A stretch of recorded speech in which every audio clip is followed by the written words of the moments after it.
So here we go, our first new lesson, I guess, so to speak. We're going to start with our two different systems, right? We have one system that's going to follow the floor plate data line.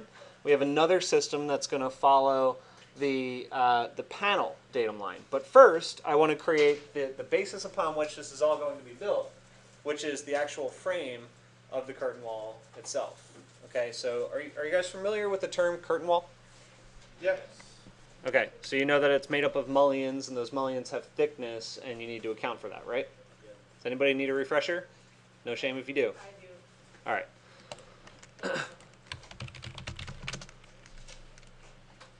So curtain wall, just by Googling it.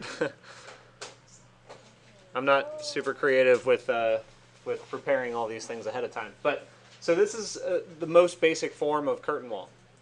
It's just a glass panel that's inset in an aluminum extrusion known as a mullion.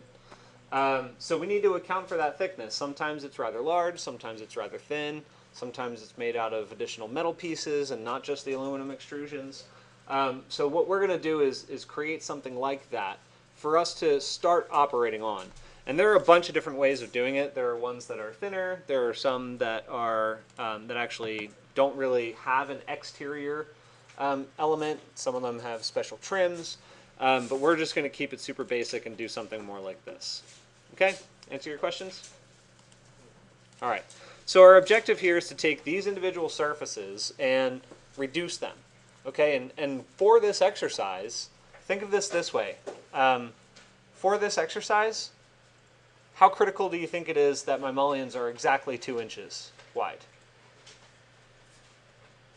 Not very critical, right? Why do you think that is? Yeah, it's a conceptual study. I'm rapid prototyping, and even more importantly, no one's ever going to take a scale to this model or this drawing and measure the mullions to make sure they're 2 inches. Not quite like that, though. I mean, you would draw that as a separate diagram in an academic situation. Okay, in the real world, you might need it to be that accurate for analytics and stuff, but anyway, for us, we don't. So I'm going to go to Surface Utility, and I'm going to do isotrim again, but this one is just going to be a domain reduction, because if I want to take one of these panels and cut it out,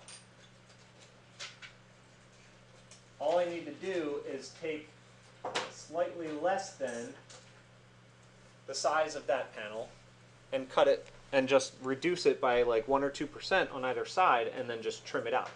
Does that make sense? Okay. So you know now, I think we've done this enough times. I need construct domain squared. 0 to 1.00. Copy, paste, paste, paste. We're going to create 4 of these.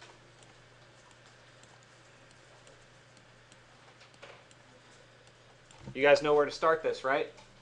The minimums are going to be at 0, the maximums are going to be at 1, and then we'll work backwards from there. In fact, I already know that I'm doing a domain reduction on these things, so I'm going to just already set my minimums to 0.02 and my maximums to 0.98.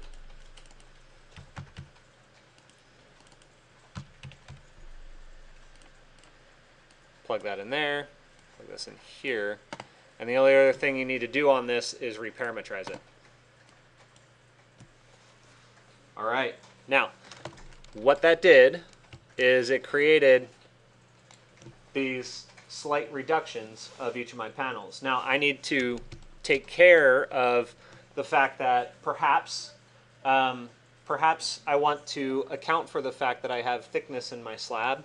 Otherwise, maybe I don't. I think right now I'm just going to leave it the way it is for this exercise. Well, you know what? Actually, let's do it. Why not? It's easy. So I'm going to yank this down a little bit. Nope, that's not right. I want to keep that at 98. Let's pull this down. Yeah, there we go. That's the one I want. So let's make this Umax a 0.9. Yours might be different. It might not be Umax. It might be any of the other ones, depending on how you built your surface and whether or not the the U and the V domains, right, going this way, are facing the same direction. Yours might be mirrored. Okay, so this is our result, and this was the original surface. So original surface, result. Original surface, result.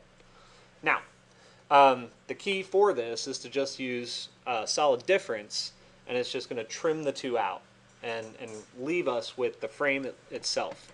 So I'll go to surface, intersect, shape. I'm going to use solid difference, and I'm just going to take my original surface and plug it into A, and take my new surface or reduced surface and plug it into B, and then turn those off.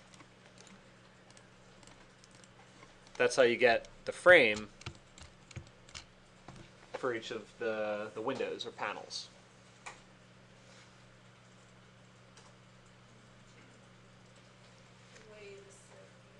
Wait a second. What's up?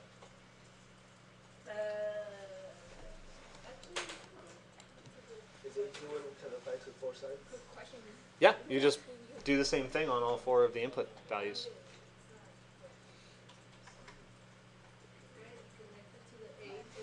Okay. Let me see how we're doing on time on this one. All right, I'll pause it and we'll get the next segment into it.